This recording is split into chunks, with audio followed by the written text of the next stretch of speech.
केशवं वादरायणं सूत्रभाष्यकृतौ वन्दे भगवन्तौ पुनः पुनः। ईश्वरो गुरुरात्मेति मूर्तिभेदविभागिने व्योमव्याप्तदेहाय दक्षिणामूर्तये नमः। सदाशिवसमारम्भात् शङ्कराचार्यमध्यमाम् अस्मदाचार्यपर्यन्तं वन्दे गुरुपरम्पराम्। ॐ सहनावतु सहनौ भुनक्तु सह वीर्यं करवावहै तेजस्विनावधीतमस्तु मा विद्विषावहै। ओम शांति शांति शांति। चौथे अध्याय का पहले पाद का 7वां अधिकरण पर हम लोग विचार करेंगे। इससे पूर्व अधिकरण में कहा था कि उपासना में आसन का नियम है अथवा नहीं है। आसन में बैठ के ही करें अथवा खड़े होते हुए चलते हुए जैसे भी हो वैसे उपासना कर लें। तो सिद्धांति ने कहा था कि नहीं, चलने से सोने से दौड़ने में चित्त का विक्षेप होता है, इसलिए बैठ के ही उपासना उचित है। तो आसन की महत्ता बताई।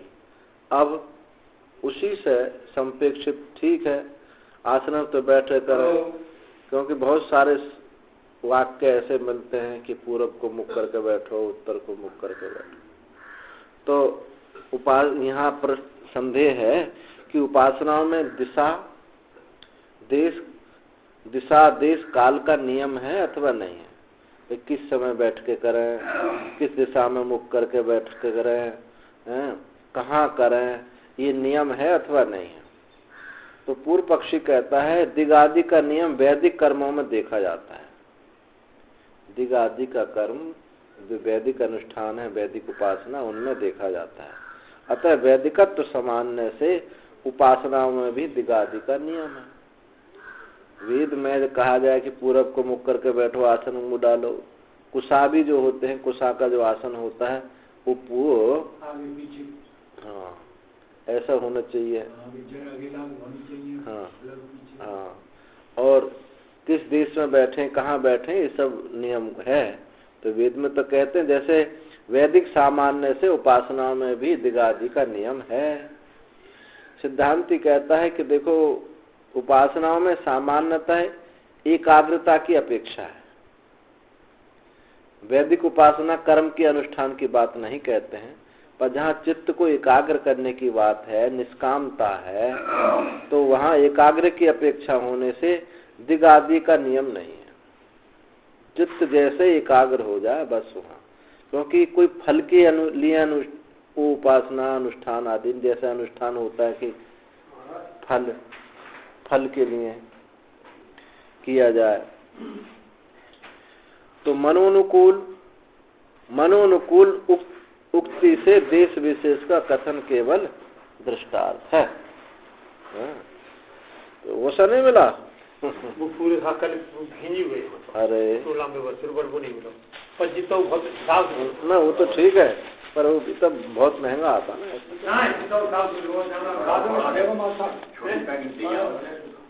अच्छा जो जाओ तो अरे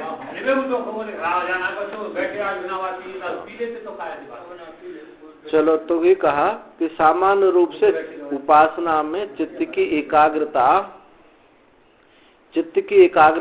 अपेक्षा रखती है।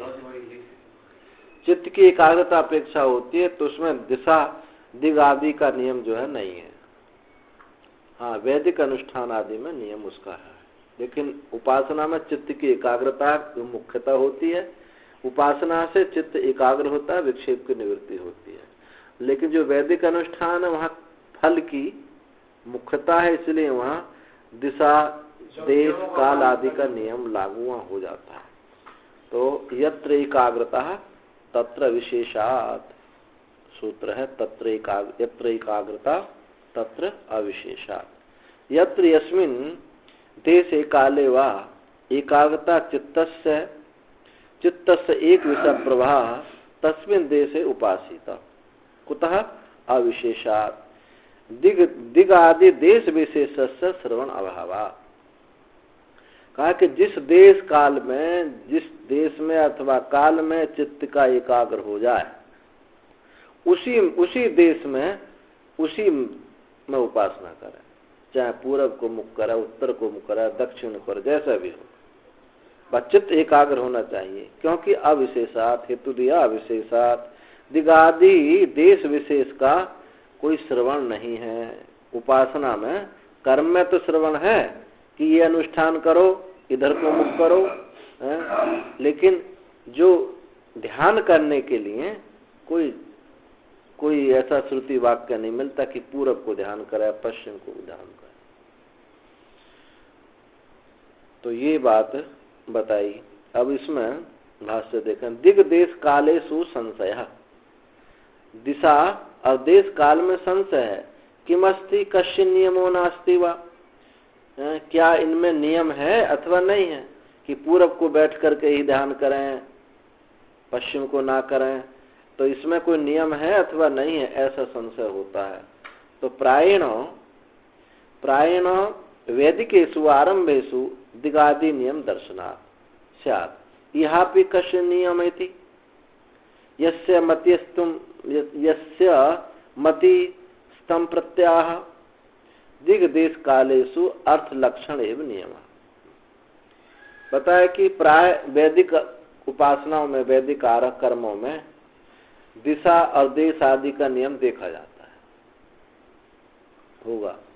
ये कोई नियम, कस्य नियम है इति यस्य मति, जिसकी ऐसी मति है कि वैदिक कर्मों में दिशा और देश का नियम देखा जाता है, तो उसके प्रति कहते हैं कि दिग देश कालेषु अर्थ लक्षण एवं नियम। जो दिशा और देश कालों में अर्थ लक्षण का नियम है। अर्थ लक्षण क्या है? एक का अर्थ क्या है कि हमको ये फल की प्राप्ति होवे, और वैदिक कर्म कर रहा है तो उस पर देश काल आदि सारे नियम लागू होंगे। और जिसका केवल उद्देश्य है चित्त की एकाग्रता, वो जैसा हो जाए, चाहे ऊपर बैठ के हो जाए, चाहे नीचे हो जाए, पेड़ पर बैठ के हो जाए, किसी को तो वो भी कर सके।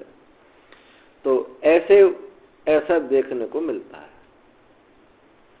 तो यहाँ जो है काल में अर्थ लक्षण ही नियम है। यत्र एव अस्य दिशि देशे काले व मनसा सौकर्येण एकाग्रता भवति तत्रैव उपासित। जहाँ जिस देश में, जिस दिशा में, काल में मन की सुगमता से चित्त एकाग्र हो जाए, वहां जो है वैसे ही उपासना करें। अब कर्म के विषय में कहा जाएगा कि नीचे गहराई में बैठ करके कर्म ना करे, इस पर कर्म कांड ना करे। लेकिन महात्मा लोग तो गुफा देखते हैं, गड्ढा देखते हैं, पहले गड्ढा खोद लेते थे।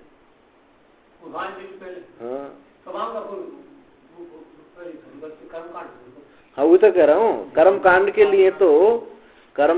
लिए तो नियम नहीं है कि नीचे बैठ करके कर्म कांड कराए, शास्त्र मना करता है। लेकिन ध्यान करने के लिए, उपासना करने के लिए, ध्यान करने के लिए, उपासना करने के लिए मना नहीं करता है। हाँ वहाँ अच्छा होता है, वहाँ तो लक्ष्य है कि चित्त की एकाग्रता होनी। और जो है हाँ कोई कर्म कांड में नियम है, वैदिक कर्म कांड में नियम है कि ऐसे करे। वहाँ देश का भी है, काल का भी है, स्थान का भी। लेकिन जो उपासना है, ध्यान है, उसमें नियम नहीं है। तो जैसे वैदिक कर्मों में क्या है? ब्रह्म यज्ञेन यक्षमाणः प्राच्याम दिशि, पूर्व दिशा में ब्रह्म यज्ञ करे। पूर्व दिशा में पूरा कर्मकांडी दिशाओं पे, देश पर निर्भर है। इधर अभिषेक करे, इधर अभिषेक करे, इधर चावल छिड़के, इधर बोलते ना, इधर दिशाओं का। और प्राचीन प्रवण विश्व देवेन यजेत, पूर्व दिशा में क्रम से निम्न स्थल में, नीचे के स्थल में विश्वदेव करे। जहाँ वैश्वदेव कर्म करते हैं उस साइड का नीचा हिस्सा होना चाहिए, क्योंकि पानी वानी कुछ बहे तो नीचे बहता चला जाए। और पहले ब्राह्मण लोग अपने रसोई में ही एक छोटी सी दीवार सी लगा लेते थे, इतने दीवार का वो ऊंचा सा कर लेते थे। हाँ, रसोई में ही वहीं वैष्णोदेव करते थे, तो उधर का पानी नहीं, वो नीचे हो जाता उस साइड को। और यथा प्रहाणे पिंड पितृयज्ञ चरंती, और दोपहर यानी 12 बजे के लगभग 12 बजे अपराह्न में पिंड पितरों के लिए पिंडदान करें। सुबह पिंडदान नहीं होता है 12 बजे। तो पिंडों के लिए उस समय जो है, तो उनका भी नियम होता है, दक्षिण की तरफ को मुख होकर के पिंडदान करें। किसी के लिए पूर्व को है, किसी के दक्षिण के लिए। ब्रह्म तीर्थ से पितरों के लिए इस तीर्थ से करे, उनका नाम दिए हैं देव तीर्थ, ब्रह्म तीर्थ, पितर तीर्थ, उन्हीं से ही तर्पण करे, ऐसा नहीं किधर से भी नहीं हो सकता। तो उसमें और निम्न देश, पूर्व दिशा, दोपहर का समय, इनका सब नियम बताए वहां, लेकिन उपासना में ऐसा कोई नियम है नहीं। यहाँ तो बस एक ही है कि सुगमता से चित्त एकाग्र हो जाए। अब जहां भी होता हो, प्राची दिक पूर्वाहन प्राचीन प्रवणादिवत विशेष असर बना। जैसे कर्म कांड में, वैदिक कर्म कांड में पूर्व दिशा है, दोपहर का समय है, निम्न स्थान है आदि के समान ऐसा कोई भी श्रुति नियम नहीं बताती। एकाग्रतया सर्वत्र विशेषा, बस सर्वत्र तो सामान्य नियम क्या है, एकाग्र चित्त होना चाहिए। ननु शंका करते हैं कि विशेषमपि केचिदामनन्ति, कुछ विशेष भी श्रुतियां कहती हैं। आपने कहा विशेष कुछ भी नहीं है, लेकिन कुछ विशेष भी श्रुतियां कहती हैं। क्या कहती हैं? समय शुचौ शर्करा बन्नी बालुका विवर्जिते शब्द जलाशय आदि भी मनोनुकूले न तो चक्षुपीडने गुहा निवाता श्रवणे प्रयोजयेत। कहा कि समान भूमि हो, सम और पवित्र, ऊंची नीची ना हो, शुचौ पवित्र हो, और उसमें शर्करा छोटी छोटी कंकड़ी ना हो, बजरी टाइप, और हाँ छोटे छोटे पत्थर के कण, सूक्ष्म पाषाण, और बन्नी आग ना हो, और बालुका विवर्जिते रेत नहीं हो। रेत में क्या करते हैं, पीछे को धस जाते हैं तो ऊंचा नीचा हो जाता है। बालू में जैसे है, बालू में जब आप बैठोगे, बालू में जैसे बैठते हैं ना हम, जैसे कभी गंगा के बालू में जाके बैठ जाते हैं उधर गंगा, तो पीछे का हिस्सा धस जाता है। तो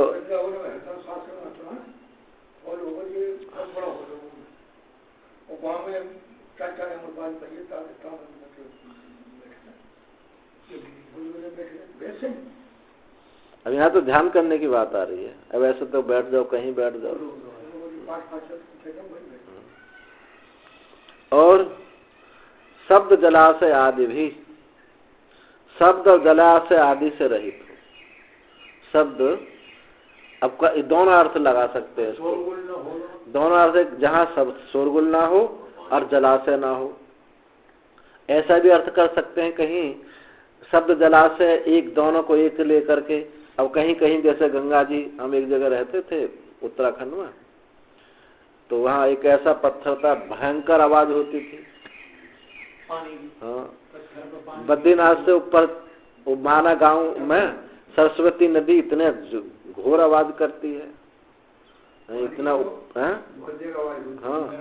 तो हाँ कहीं प्रपात होता है, जल प्रपात, तो दोनों बात लीजिए।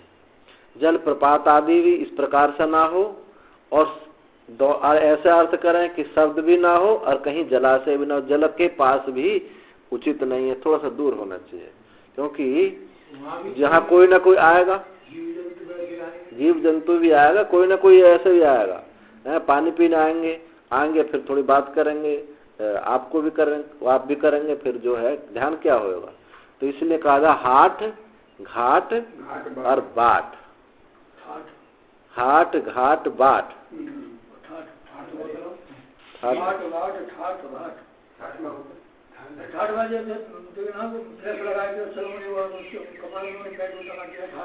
ये तो स्थान की बात बताई जा रही है, वो थोड़ी है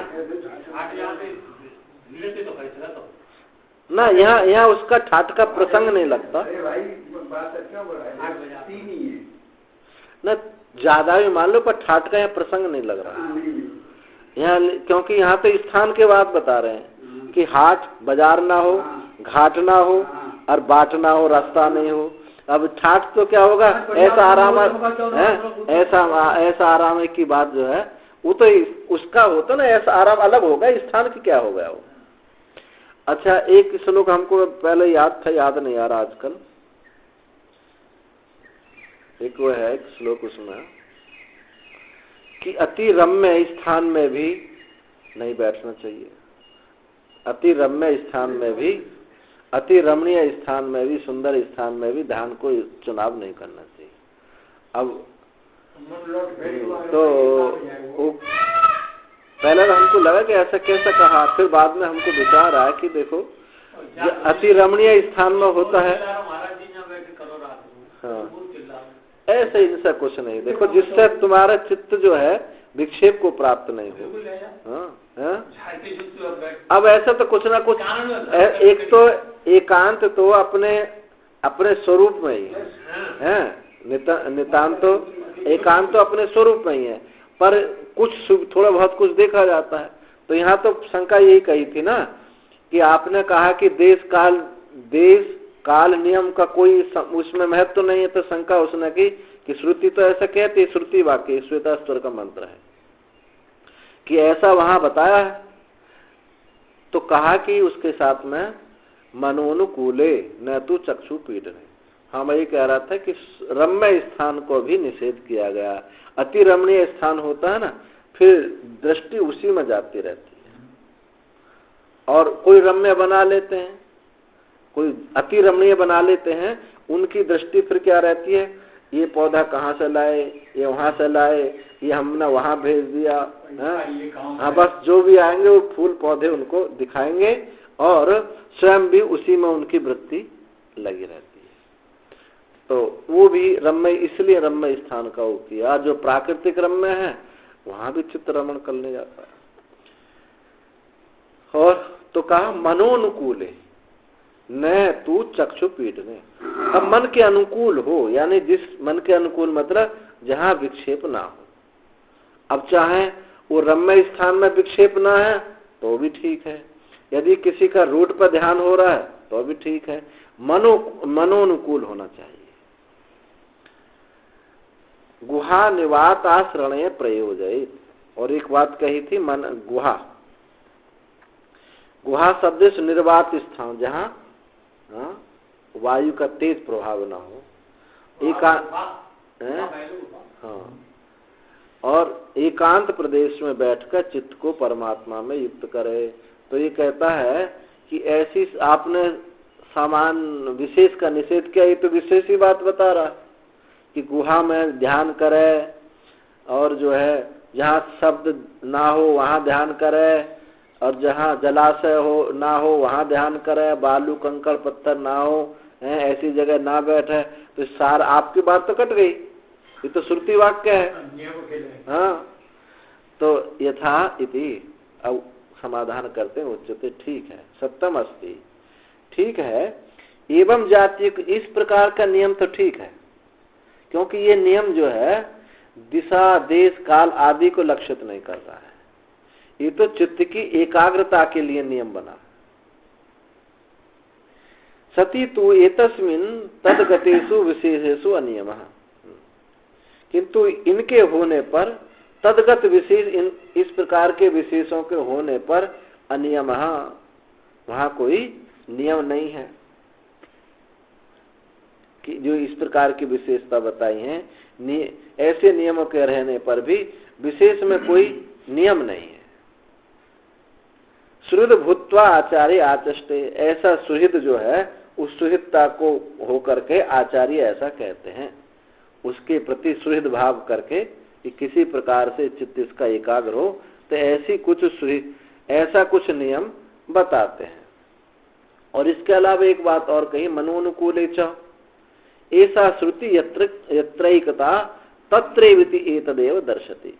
मनोनुकूल कहने से ये श्रुति जो है जहां एकाग्रता है वहीं, जहां एकाग्रता है वहीं ऐसा यह दिखाती है।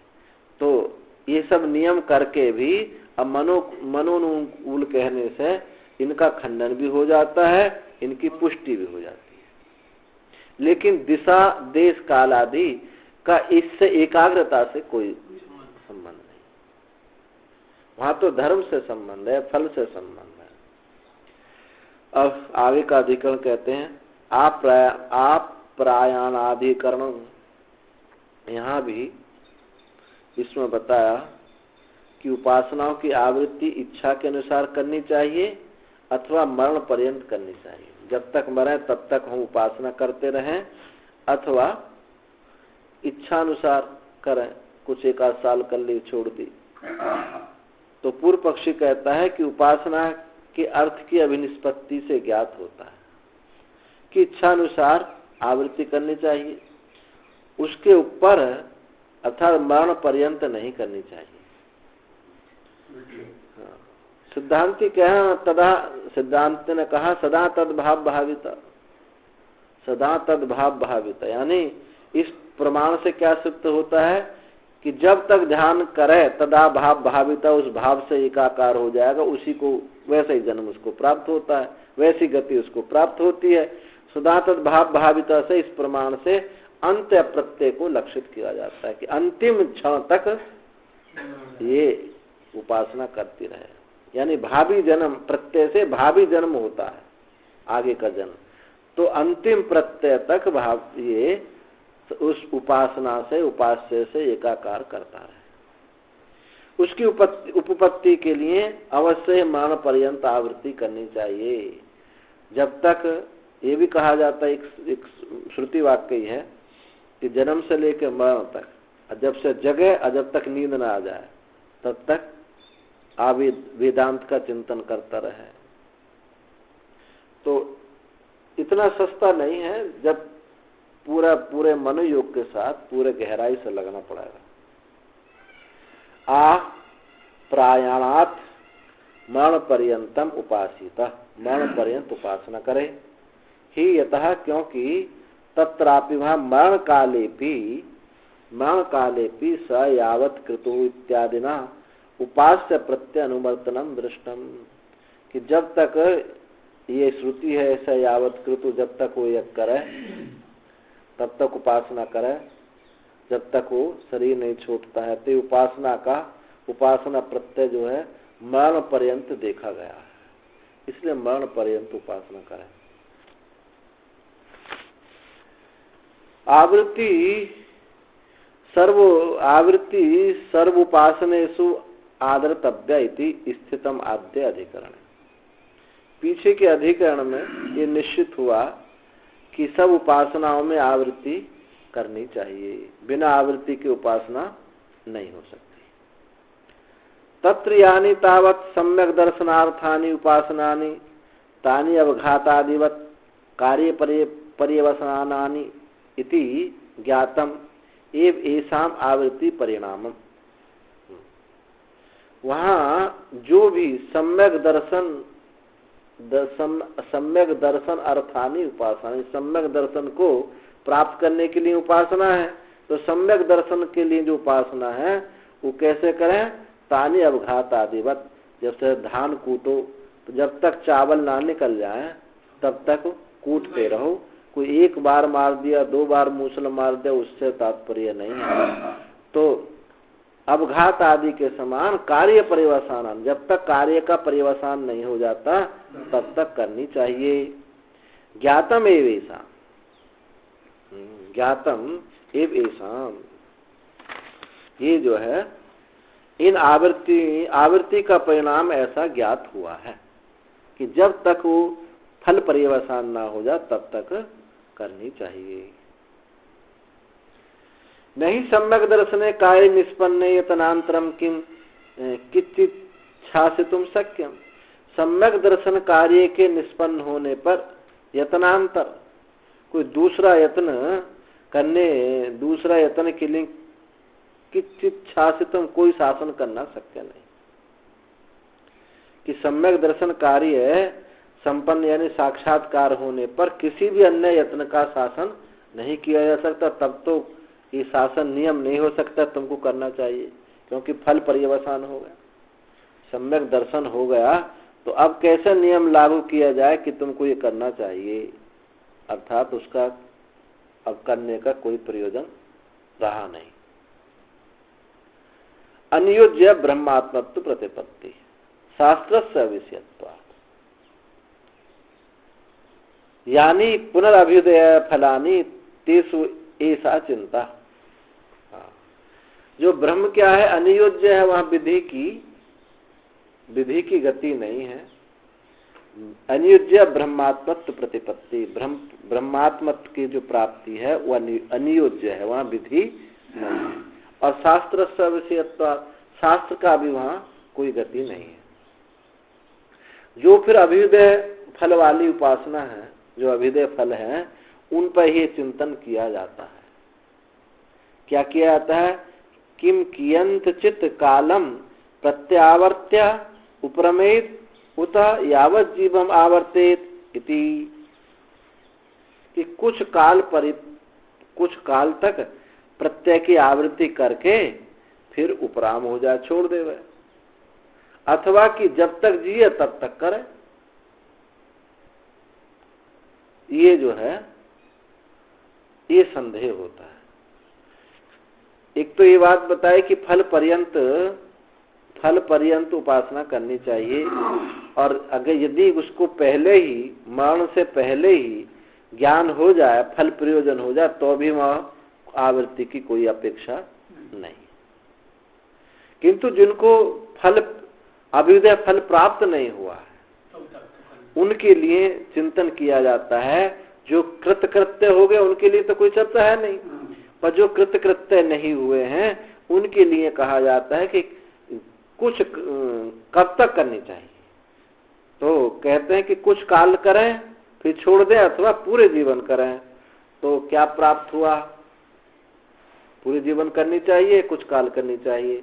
तो पूर्व पक्षी कहता है कियंत चित कालम प्रथम अभ्यस्य उत्सृजेत, आवृत्ति विशिष्टस्य उपासना शब्दार्थस्य कृतार्थत्वात्।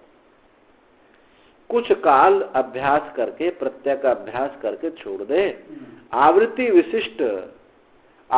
विशिष्ट उपासना शब्द का अर्थ गतार्थ हो जाता है। शास्त्र ने कहा कि आवृत्ति करनी चाहिए, उपासना में आवृत्ति करनी चाहिए, तो गतार्थ हो गया, हमने आवृत्ति करी है। ये थोड़ी कहा कि इतने तब तक करनी है, जब तक करे।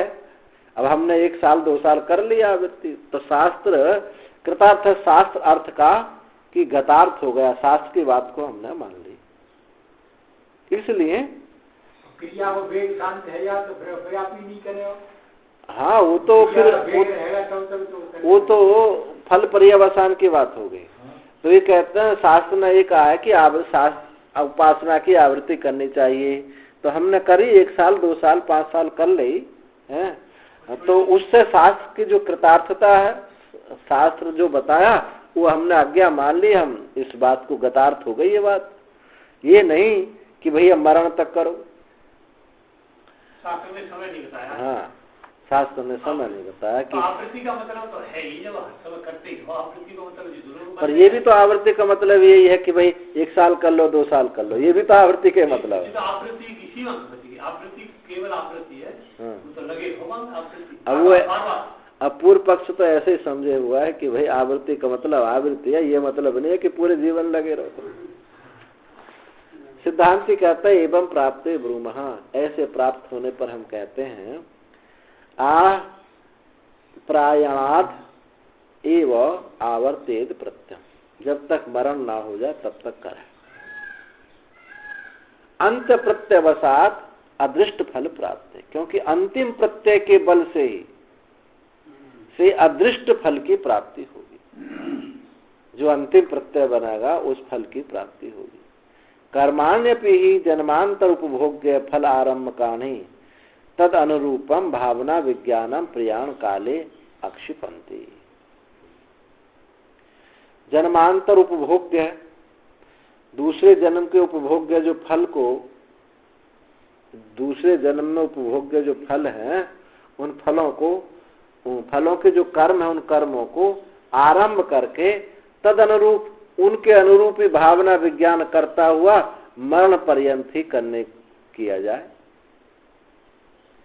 उस भावना के, उसके अनुरूप भावना विज्ञान का मरण काल में आक्षेप होता है। क्या कहा जाता है? सविज्ञानो भवति सविज्ञानमेव अनु अनु अवक्रामति यच्चित्तस्तेनैष प्राणम आयाति प्राणस्तेजसा युक्ता स हि आत्मा यथा संकल्पितम लोकम नयति।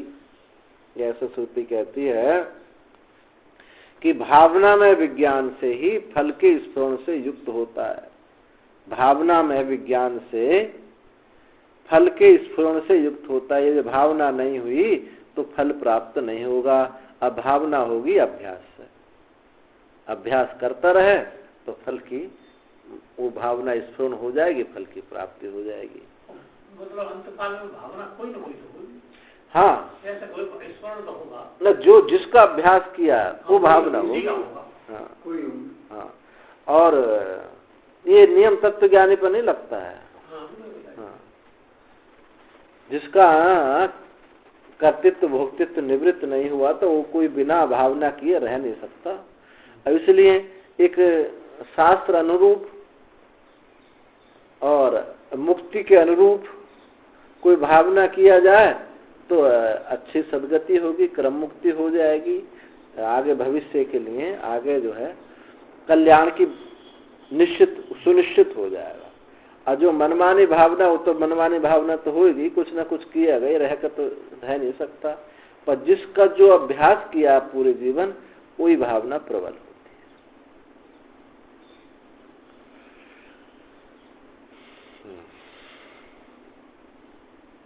विज्ञान सहित फल का ही अनुगमन, विज्ञान सहित फल ही अनुगमन करता है।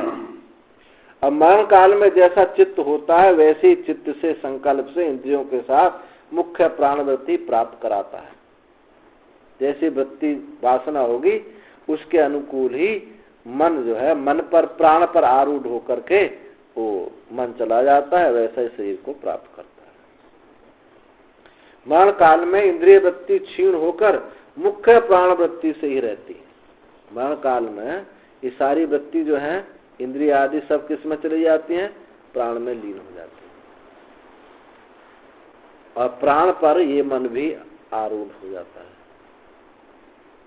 ऐसे वो तो बांधव लोग कहते हैं जब मुख्य प्राण वृत्ति में इंद्रियां विलीन हो जाती हैं, अभी घर के सब लोग क्या कहते हैं?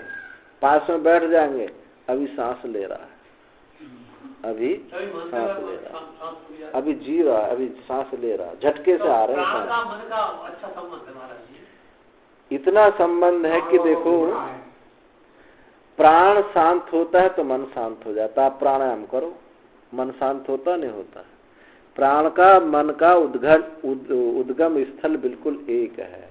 मन शांत होगा तब प्राण भी शांत हो जाएगा। केवल सुषुप्ति में ही प्रतिलोम है। सुषुप्ति में वहां मन शांत हो जाता है और प्राण की गति तेज हो जाती है। यानी सुषुप्ति में प्राण में तम के कारण, तमोगुण के कारण जो मन जो है अविद्या में प्राण में लीन हो जाता है। और जो दूसरी अवस्था है वहां जो है प्राण मन में लीन होता है। जब आप जागृत में अभ्यास करते हैं, समाधि में समझो, समाधि में जो है वो प्राण मन में लीन हो जाता है। समाधि में प्राण की गति रुक जाती है, असुषुप्ति में प्राण की गति तीव्र हो जाती है। तो एक में सत्व की प्रधानता है, एक में तम की प्रधानता है। तो तम में अविद्या में प्राण लीन हो जाता है और समाधि में प्राण जो है मन में लीन हो जाता है। अब कहो कि मन में संकल्प विकल्प होने चाहिए, मन तो है। तो देखो मन के दो भाग हैं, एक ज्ञानात्मक भाव है, एक क्रियात्मक भाव है। जो क्रियात्मक भाव है वो प्राण का हिस्सा है और जो ज्ञानात्मक भाव है वो मन का अपना हिस्सा है। ये दोनों जब बात मिलती है तब ये संकल्प विकल्प सब कुछ होता है। मन अपना क्रियाकलाप तभी करता है प्राण के सहयोग से। यदि प्राण की गति रुक जाए तो मन संकल्प विकल्प नहीं कर सकता। तो समाधि में संकल्प विकल्प ना होने का कारण क्या है? प्राण की गति नहीं रही है, इसलिए मन शांत हो जाता है, प्राण लीन हो जाता है मन में। और मन में किसी प्रकार की वासना ना रहे तो वो प्राण चल रहा है, किसी अन्य वासना कुछ नहीं रहेगी, अब प्राण चल रहा है, तो इसी को जीवन मुक्ति कहते हैं। शरीर चलेगा, महात्मा का खाना पीना चलना जो नैसर्गिक काम है वो सब चलते रहेंगे, लेकिन कोई वासना नहीं है। और जब शरीर छूटेगा, प्राण इस शरीर से निकल गया, इस समष्टि वायु में ही प्राण मिल गया। न तस्य प्राण उत्क्रमण यही वह प्रविलीयन्ते, यही विलीन हो जाता है। अब क्योंकि वासना नहीं है इसलिए प्राण जाए कहां को? अंध पंगु न्याय है कि प्राण तो जो है, प्राण तो है, प्राण अंधा है और मन जो है लूला है, तो कैसे चले?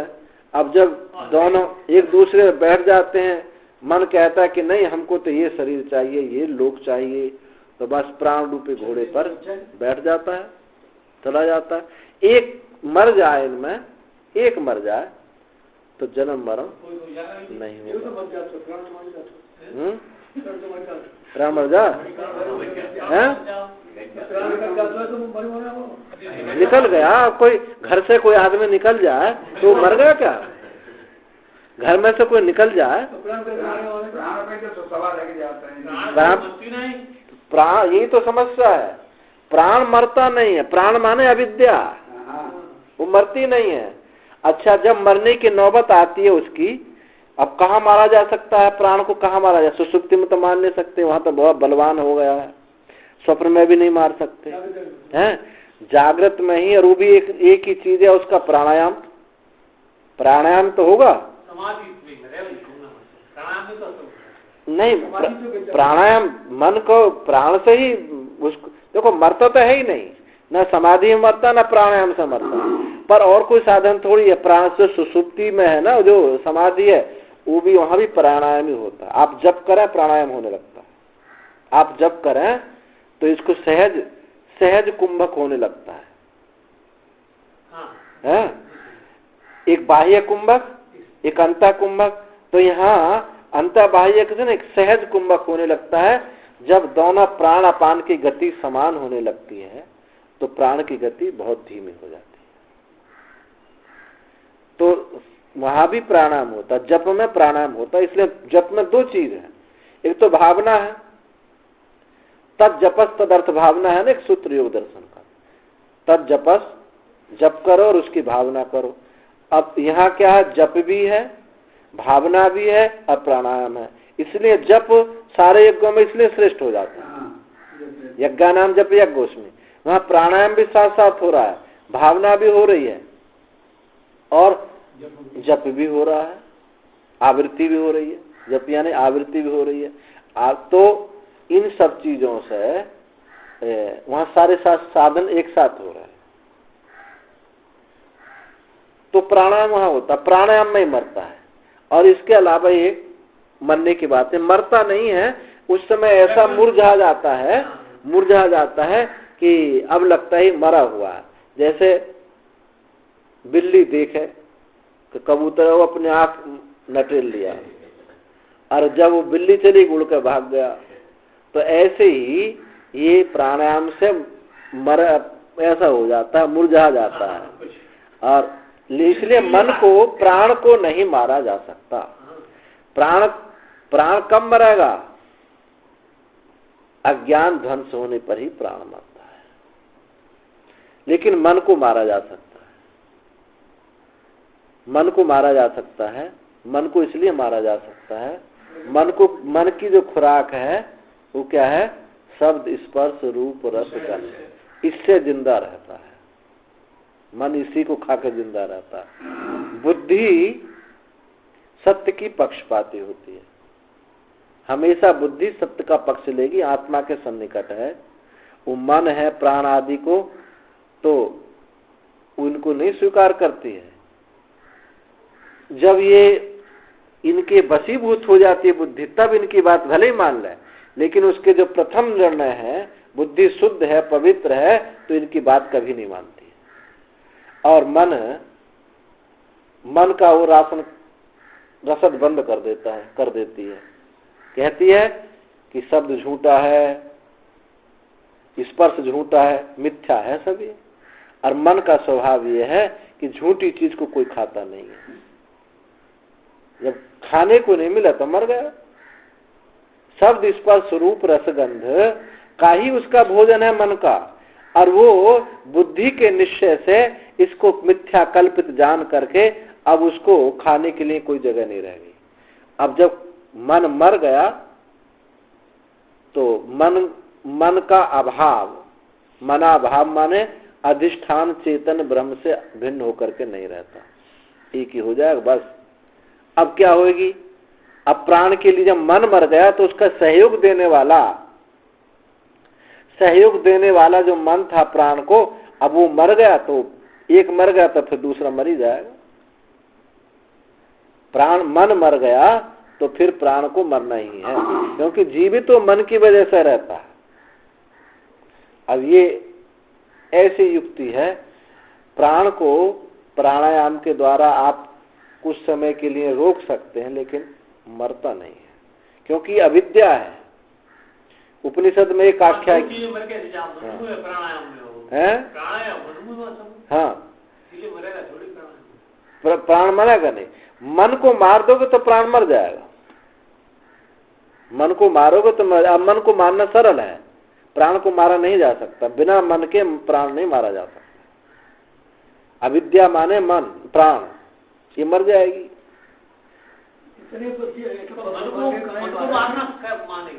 मन को मारना यही है। मन की खुराक क्या है? शब्द, स्पर्श, रूप, रसगंध।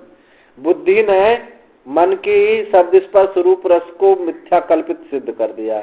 अब मन क्या खावेगा बताओ? मन मर गया नहीं मर गया? हाँ, मन में कोई भाव नहीं खेला तो मन मर गया। और क्या? मन शब्द, स्पर्श, रूप, आत्मा की तो मन ही तो है। और क्या? यदि मन में कोई आकार ना बने, शब्द आकार है, आकार का मतलब के, हाँ, आकार का मतलब ये रूपी आकार नहीं होता, शब्द भी आकार है। मैं साक्षी हूं, मैं ब्रह्म हूं, एक आकार बन गया, शब्द आकार। स्पर्श आकार बनता है, शब्द, स्पर्श, रूप सभी आकार बनते हैं। हाँ, जब आकार नहीं रहा है तो यही ब्रह्म वृत्ति है। मन की इतनी निर्मलता किसी आकार को पकड़ती नहीं है, कोई आकार नहीं रहा। ऐसे मन का नाम ही ब्रह्माकार वृत्ति है। बस हो गया बोध। और क्या है? सारी समस्या तो मन है। मन आकार को नहीं पकड़ेगा उस समय। उसकी जो जिसके अंदर मन है, वो शरीर की या किसी क्या स्थिति? नहीं, शरीर अंतःकरण की क्या स्थिति होगी? अंतःकरण क्या है? मन ही तो है। तो अंतःकरण ही नहीं रहना। और क्या? अंतःकरण में ऐसी जो पकड़ने की जो सामर्थ्य खत्म हो गई। आप देखो, अंतःकरण एक ही अंतःकरण है। वही तो कह रहे हैं। तो शरीर तो गिर जाएगा। इसका मतलब क्या है? मन का मतलब मन के दो रूप होते हैं, एक अरूप मन होता है, एक स्वरूप होता है। जो पकड़ करने की सामर्थ्य है इसको मन कहते हैं। जब तक ये शरीर है उसकी क्रिया होती रहेगी, लेकिन पकड़ करने की सामर्थ्य नहीं रहेगी। तो जब तक ये शरीर है तब तक तो चलना फिरना खाना पीना होगा, फिर उसके बाद जब मन को सामर्थ्य, खाने पीने में मन की कोई भूमिका नहीं होगी, आगे कदम भी नहीं उठ सकता है। देखो ऐसा बात, हम अभी मैंने एक बात बोली थी कि अरूप मन है स्वरूप मन है। उसका जो अरूप स्वरूप मन है उस स्वरूप होता है। हाँ, स्वरूप मन खत्म हो गया। अरूप मन है, स्वरूप मन में है पकड़ने की सामर्थ्य, आकर्षण उसका नहीं रहा। मैं यही तो कह रहा हूँ कि आकर्षण नहीं है तो शरीर तो गिर जाएगा। अगर उसने हाथ उठाया तो मन होगा, मन होगा तो, लेकिन आकर्षण तो नहीं रहा। आकर्षण कहाँ रहा? पकड़ने की सामर्थ्य। मन अब किसी वस्तु को पकड़ने, खत्म हो जाए, क्रिया तब तक चलेगी जब तक ये शरीर का प्रारब्ध है, उस दिन ये छूट जाएगा। ये बात है, इसी को जीवन मुक्ति कहा हुआ ना, कि जीवन मुक्ति का क्रिया तो हो रही है लेकिन मन नहीं है। मतलब मन में पकड़ने की सामर्थ्य कुछ रही नहीं रही। और जब तक ये शरीर है, प्रारब्ध है, तो चलना खाना पीना सब उसका चलेगा। और जब ये हो जाएगा फिर प्राण यही विलीन हो जाएगा। मन है, बुद्धि को आश्रय न मिले तो मन पंगु है जाओ। बुद्धि को आश्रय मिले, मन में इच्छा भाई के हाथ उठाओ और बुद्धि का ही हाथ में डॉक्टर ने नहीं कर देंगे तो हाथ उठ जाता ना। हाथ ये भी उठते, ये बात थोड़ी और है। यहाँ प्रसंग थोड़ा सा दूसरा है। इनका मतलब ये है, यहाँ तो आपका ये कहना है कि मन बुद्धि के अनुसार सब चलता है। तो बुद्धि ने ये निश्चय कर दिया कि ये शब्द स्पर्श रूप से मिथ्या है। अब ये जाता मन है लेकिन सत्य वस्तु को पकड़ता सत्य वहां है नहीं। सत्य वस्तु जाता तो है पर पकड़ नहीं है। अब जब पकड़ नहीं रही तो अब वो मर गई। अब उसमें जो क्रिया है वो भाग जो है, क्रिया वाला भाग, वो अरूप मन का अरूप है। अब वो जब तक ये शरीर है ये प्राण आदि क्रिया चलेगी, परंतु पकड़ने की सामर्थ्य नहीं रही। और जब ये शरीर छूट गया तो प्राण यही विलीन हो गए, मन तो खत्म हो ही गया था पहले।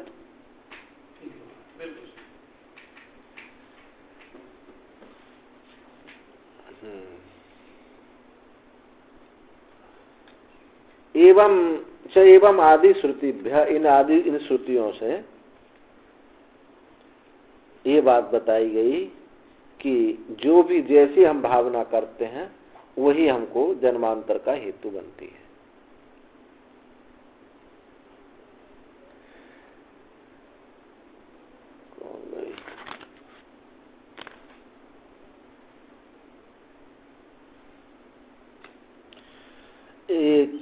एवं आदि श्रुतिभ्य तृण जलू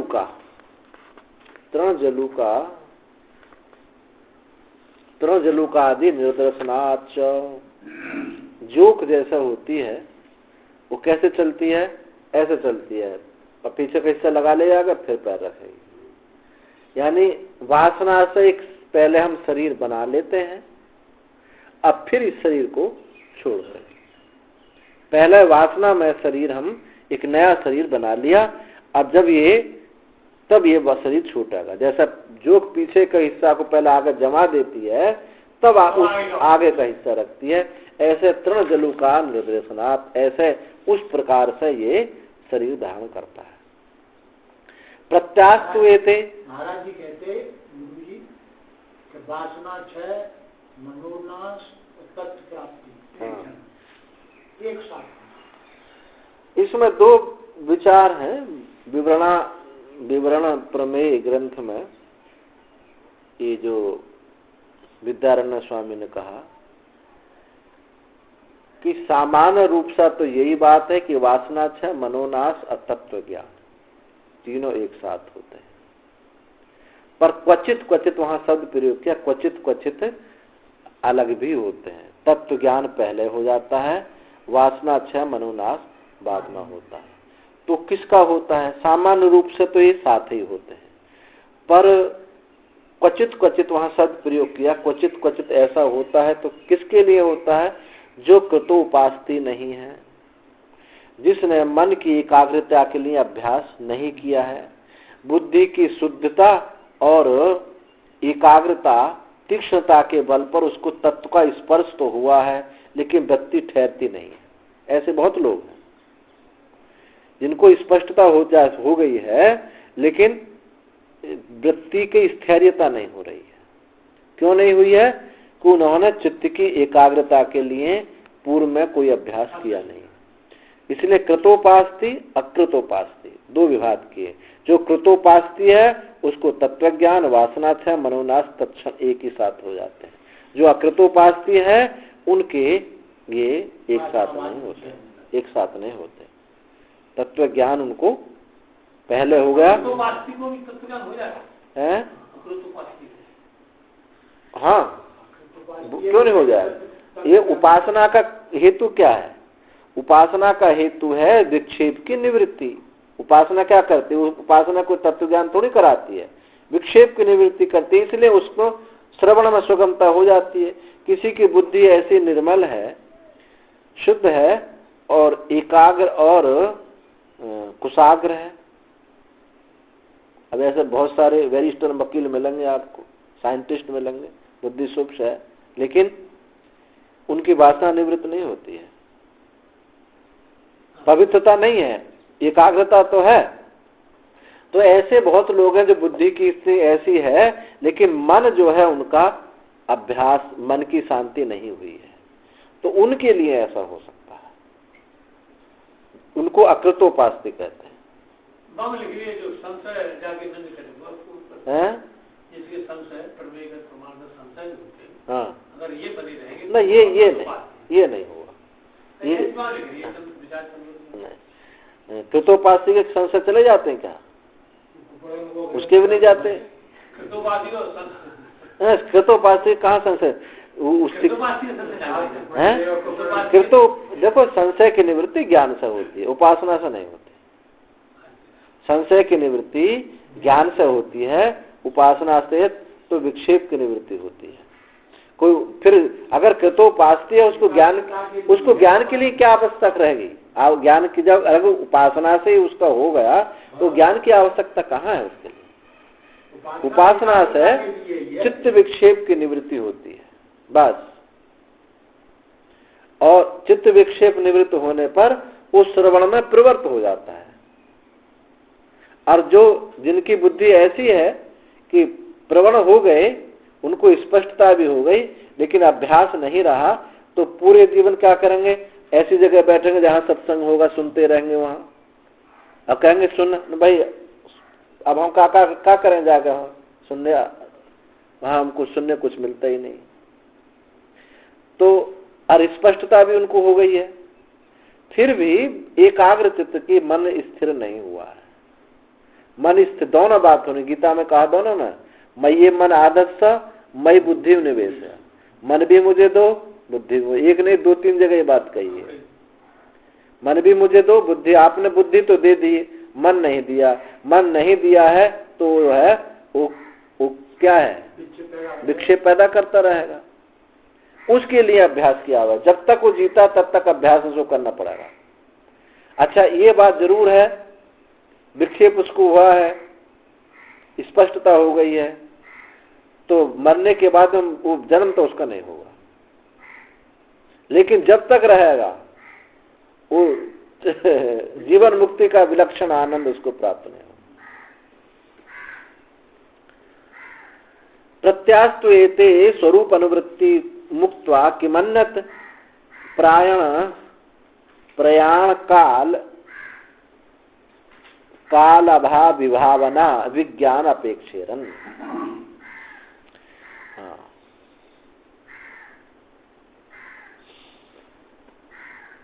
कि प्रयाण काल में होने वाले किस दूसरे भावना विज्ञान की अपेक्षा करें? कि मन्नत प्रयाण काल में किस दूसरे भाव की दूसरे भावना विज्ञान की अपेक्षा करे, अर्थात नहीं करेगा। जो उसने अभ्यास किया है उसी का अभ्यास रहेगा। तस्माद ये प्रतिपत्तव्य फल भावनात्मक प्रत्या तेसु एव अप्रयाणादि आवृत्ति। इसलिए जो प्राप्त करने योग्य फल भावनात्मक प्रत्यय हैं उन्हीं में अप्रयाणादि मृत्यु पर्यंत आवृत्ति करे।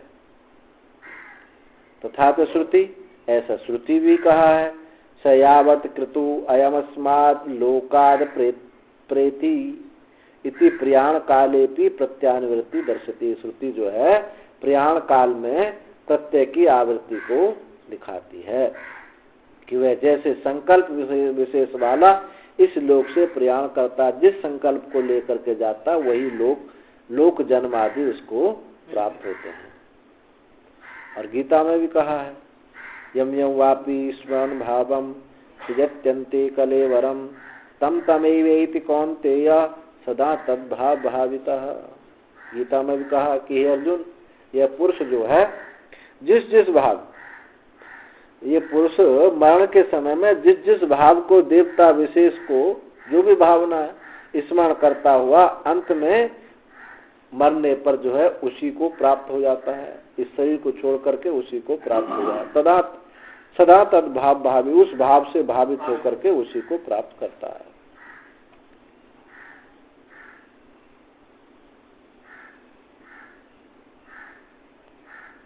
यहाँ जो वा शब्द है, यम यम वापी, वा शब्द ये वाक्य अलंकार होगा, इसका कोई अर्थ यहाँ लग नहीं रहा। वा शब्द जो यम यम वापी तो वाक्य अलंकार है। इति प्रयाण काले मनसा चले, और भी कहा प्रयाण काले मनसा, प्रयाण काल में अचल मन से ये सब करे, ध्यान करे। इति स्वअंत बेलायाम एव तृतीयम प्रतिपद्यते, और वेद भगवान भी कहते हैं स्वअंत वेलायाम, ये तीनों को प्राप्त करता है। कौन कौन से तीन है?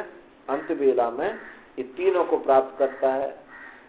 मरण बेलायाम कर्तव्यम शेषम श्रावति, ये जो वाक्य है मरण के समय में कर्तव्य शेष को सुनाता है। तो तीन कौन कौन से अंत बेला में तीनों को प्राप्त करता, कौन कौन तीन चीज करनी चाहिए?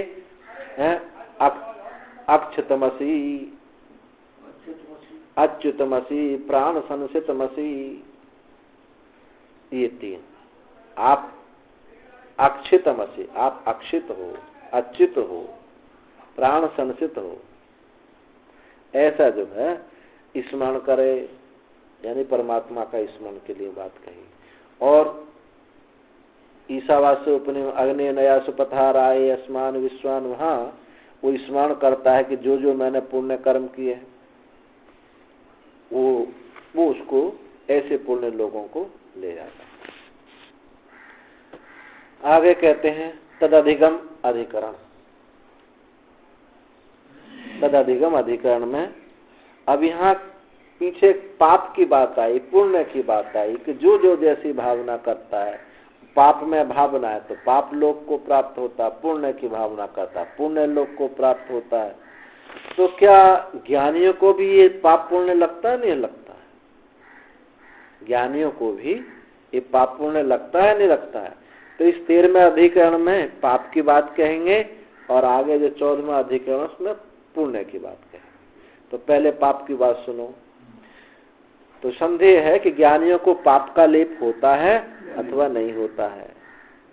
पूर्व पक्षी कहता है कि ज्ञानियों को भी पाप का लेप होता है, ज्ञानियों को भी, पूर्व पक्षी कहता है ज्ञानियों को भी पाप का लेप होता है, क्योंकि शास्त्र में इस प्रकार की घोषणा है। क्या घोषणा है? कि बिना भोगे हुए कर्म क्षय नहीं हो सकता। ऐसा शास्त्र वाक्य है कि भोगे बिना पाप का नाश नहीं होता है। सिद्धांति का कहना है कि देखो आत्मा अकर्ता है, यह उसको बोध है।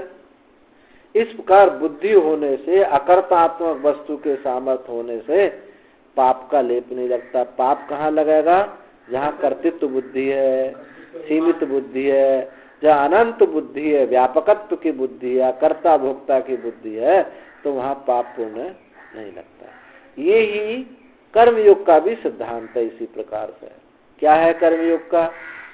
कि हे प्रभु, जो कुछ करने वाले आप ही हैं, आप ही करता है, आप ही भोगता है। जीव कहता मैं करता भोगता नहीं, आप ही करता भोगता है? ऐसे भगवान को समर्पित कर देता है। अब भगवान करता भोगता है नहीं, और इधर से जीव ने फेंक दिए भगवान के तत्व तो करता पाप पुण्य, कर्तृत्व भोक्तृत्व पाप पुण्य फेंक दिए, ईश्वर ने स्वीकार किए नहीं। अब बेचारे बीच में त्रिशंकु की तरह लटक गए हैं। इसी का नाम कर्मयोग है। यानी कोई वस्तु व्यापकता में जब फेंक दोगे तो पाप पुण्य जो है ये व्यापक पर चिपकते नहीं है, सीमित पर चिपकते हैं, बल्कि वो मिट जाते हैं। जैसे एक बड़ी कठोर चट्टान पर एक मिट्टी का ढेला मारो तो छार छार हो जाता है। अनंत के पास जैसे जाते हैं तब छार छार हो जाते हैं। निशान भी नहीं होता जी, निशान नहीं होता। वो ऐसी चीज है, ऐसा वो है, उस पर स्पर्श ही नहीं होता। गतः तृतीय शेषः, अभी जो यहाँ तक इस अधिकरण से पूरी यानी 12 अधिकरण तक जो तीसरे अध्याय के साधन विषय में कुछ बात शेष रह गई थी वो सब कह दी। अब यहाँ से फल विषयक बात ही शुरू होती है। तो गतः तृतीय शेष, तीसरे अध्याय का जो शेष था वो सब बता दिया। अब यहाँ फल अध्याय की बात शुरू हो गई। अथेदानी फल विद्या फलम प्रति चिंता प्रत्यायते। अब यहाँ ब्रह्म विद्या के फल पर चिंता विचार किया जाता है। जो साधन विषयक बात थी वो 12वें अधिकरण तक थी। अब यहाँ ये चौथे अध्याय का नाम फलाध्याय है, तो यहाँ से फल की बात शुरू होती है। तो ब्रह्म अधिगमे सति तद विपरीत फलम दुरितम क्षीयते ना क्षीयते वायति संशय। अब ये संदेह होता है कि जैसे वहां जैसी जैसी भावना करता था पूर्व अधिकरण में, वैसे ही वैसा उसको लोग शरीर प्राप्त होता। क्या ब्रह्म ज्ञानी को भी क्या ऐसा प्राप्त होता है? उसके विपरीत फल दुरित क्षय आदि उसको प्राप्त होते हैं अथवा नहीं होते हैं, ऐसा संदेह है। किम तावत प्राप्त, तो क्या हुआ?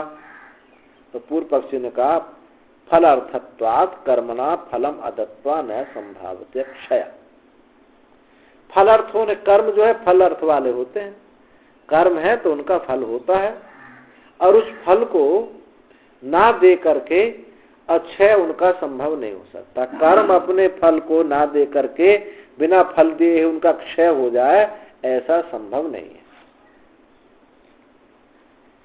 फल ऐसा संभव नहीं हो सकता। फलदायिनी ही यस्य शक्ति श्रुत्या समधिगता, क्योंकि फल देने वाली ही इसकी शक्ति है।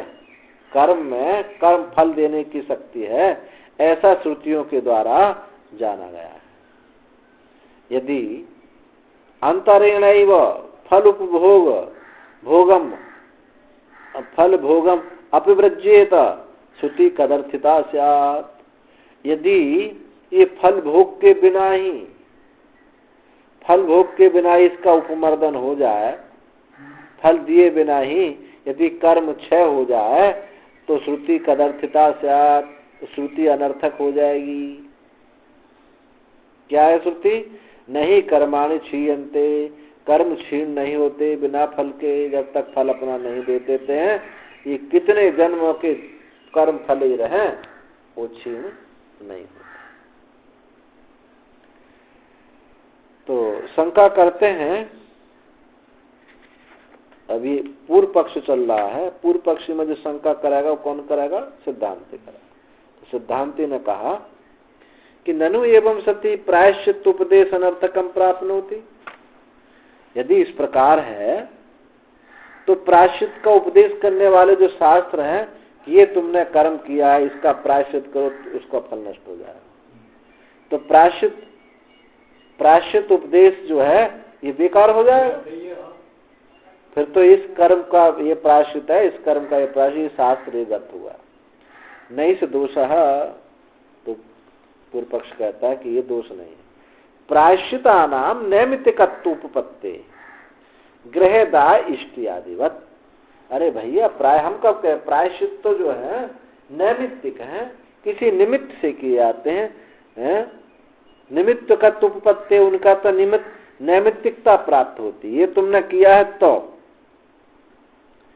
ग्रहादाह इष्टियादिवत, जैसे एक इष्टि विशेष होती है, ग्रहदाह नाम की एक यज्ञ होता है, तो ग्रह आदि रूप निमित्त के रहते हुए अहिताग्नि की अग्नये क्षामवते, अग्नि के लिए 8 कपालों में पुरोडास का होम करना चाहिए, इससे क्षामवती इष्टि का विधान है। वैसे दोष के निमित्त मात्र से प्रायश्चित का विधान है। ये दोष किया है तो प्रायश्चित है, अब दोष नहीं किया तो काय का प्रायश्चित है। जैसे ये जो गृहदाह इष्टि है वो निमित्त से है, ऐसे ही ये निमित्त से है प्रायश्चित। तो अपीच प्रायश्चित्ता नाम दोष संयोगेन विधानात् भवेदपि दोष क्षपणार्थता। प्रायश्चित्तों का दोष संयोग होने से, प्रायश्चित्तों का दोष से संयोग होने से विधान भले ही होवे, दोष क्षपणार्थ दोष की निवृत्ति के लिए उनका भले ही विधान होवे। जो प्रायश्चित हैं दोष के साथ संयोग होने से दोष की क्षपणता के लिए भले ही उनका विधान हो, न तो एवं ब्रह्म विद्या विधानम अस्ति, किंतु इस प्रकार ब्रह्म विद्या में विधान है नहीं। पर ये नहीं, सबसे बड़ा प्रायश्चित वही है। सबसे बड़ा पाप कौन है? ये अज्ञान ही सबसे बड़ा पाप है। इसी का प्रायश्चित है वो ब्रह्म ज्ञान है। अब उसको दोष ही नहीं मान रहा है। वहां भागवत में एक श्लोक आता है अजामिल के प्रसंग में, कर्मणो कर्म निर्हारो नहीं आत्यंत कीष्यते,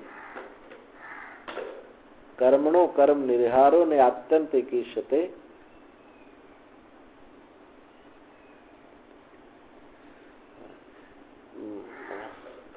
विकल्प ध्यान से उतर श्लोक। वहां ये कहा कि कर्म से कर्म की निवृत्ति नहीं होती है, प्रायश्चित्तम विमर्शनम, वहां जो है विमर्श ही ब्रह्म विचार ही प्रायश्चित है। कर्मणो कर्म निर्हारो न आत्यंत कीष्यते अविद्यत अधिकारित्वात् प्रायश्चित्तम विमर्शनम। अविद्यत अधिकार, फिर किसके लिए कर्म है? कर्म से कर्म की निवृत्ति नहीं होती तो किसके लिए कर्म है? अविद्यत अधिकारित्वात्, अज्ञानी के लिए कर्म है। प्रायश्चित्तम विमर्शनम, ये जो ब्रह्म विचार ही प्रायश्चित है। सबसे बड़ा प्रायश्चित यही है कि सबसे बड़ा पाप अज्ञान है। तो इसको पूर्व पक्षी पाप नहीं समझ रहा साहब, अज्ञान को पाप नहीं समझ रहा। छोटे छोटे जो पाप हो जाते उनको पाप मान रहा है। तो प्रायश्चित्ता नाम, प्रायश्चितों का दोष संयोग होने, संयोग के विधान से दोष क्षपणता के लिए भले ही उनका विधान हो गए, किंतु ब्रह्म विद्या में विधान है ही नहीं। ब्रह्म विद्या में तो विधि है ही नहीं कि ये ऐसा विधान नहीं होता ब्रह्म विद्या में कि स्वर्ग काम हो जे गर्धव याग करे, ब्रह्मचर्य खंडित होने के लिए, खंडित दोष की निवृत्ति के लिए गर्धव याग करे, ऐसा कोई विधान है नहीं। तो शंका के ननु अनभ्युपगम्यमाने ब्रह्मविद कर्मक्षय तत्फल से अवश्यम भोक्तव्यत्व आद अनिर्मोक्ष स्यात्। शंका की कि अनभ्युपगाम यानी कर्म क्षय के स्वीकार ना करने पर, यदि कर्म क्षय को आप स्वीकार नहीं करोगे तो ब्रह्मविद तत्फल से अवश्यम भोक्तम, तो ब्रह्मविद भी उनके फलों को अवश्य भोगने वाला होगा। यदि कर्म क्षय ही नहीं होंगे, कर्म क्षय को स्वीकार नहीं करते तो ब्रह्मविद भी अवश्य फल भोगने वाला होगा। और ऐसा होने से अनिर्मोक्ष, फिर तो मोक्ष नाम की कोई चीज ही नहीं रह गई।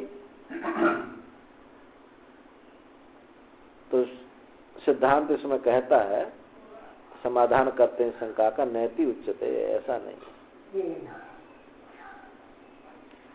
पूर्व पक्षी, सिद्धांति मतलब पूर्व पक्षी। पूर्व पक्षी कहता है देश काल निमित्तापेक्षा मोक्ष कर्म फल वद भविष्यते। देश काल निमित्त की अपेक्षा वाला मोक्ष होता है, कर्म फल के समान, जैसे जितना कर्म करोगे उतना फल मिल जाएगा। ऐसे देश काल निमित्त की अपेक्षा से मोक्ष होता है। जिस देश में, जिस काल में जितने जैसा होगा वैसा मोक्ष मिलेगा। तस्माद न ब्रह्माधिगम अधिगम है द्रुत निवृत्ति। इसलिए ब्रह्म अधिगम होने पर, इसलिए ब्रह्म प्राप्त होने पर पाप की निवृत्ति नहीं हो सकती है, संपूर्ण पाप की निवृत्ति नहीं हो सकती, क्योंकि देश काल निमित्त से मोक्ष होता है। उसका जो मोक्ष है सापेक्षिक है। सिद्धांति कहते एवं प्राप्ते ब्रूमः। अब सिद्धांति कहते जो तुमने कहा सुनो, एवं प्राप्ते ब्रूमः तद अधिगमे ब्रह्माधिगमे सति उत्तर पूर्वयो अघयो असलेश विनाशो भवतः। उस ब्रह्म के बोध होने पर ज्ञान से पूर्व के और ज्ञान होने के अनंतर जो क्रियाकलाप हैं, क्रियामान कर्म और संचित कर्म, ऐसा मान लीजिए, ये दोनों ही जो संचित कर्म है, जो पूर्व उत्तर कर्म हुए, पूर्व के कर्म हैं, वो नष्ट हो जाते हैं और आगामी कर्मों का स्पर्श नहीं होता है। संचित कर्म नष्ट हो जाते हैं और आगामी जो क्रियामान कर्म है उनका स्पर्श नहीं होता। उत्तरस्य अश्लेषः पूर्वस्य विनाशः। जो आगे के कर्म है उनका संबंध नहीं रहता और पूर्व का विनाश हो जाता है। कस्मात कैसे? तद व्यपदेशात, ऐसा श्रुति कहती है। तथा ही ब्रह्म विद्या प्रक्रियायां संभाव्यमान संबंधस्य आगामिनो दुरितस्य अनाभिसंधो विदुषो विदुषति। जैसे ब्रह्म विद्या के प्रकरण में संभाव्यमान संबंध वाले जो आगामी पाप हैं, आगामी पाप की जो संभावना है वो जो है अनाभिसंधि, उनका संबंध ही नहीं रहता विद्वान। ऐसा श्रुति उपदेश करती है, ऐसा श्रुति कथन करती है। कैसे? यथा पुष्कर पलाशः आपो न श्लिष्यते एवं विधि पाप कर्म न श्लिष्यते।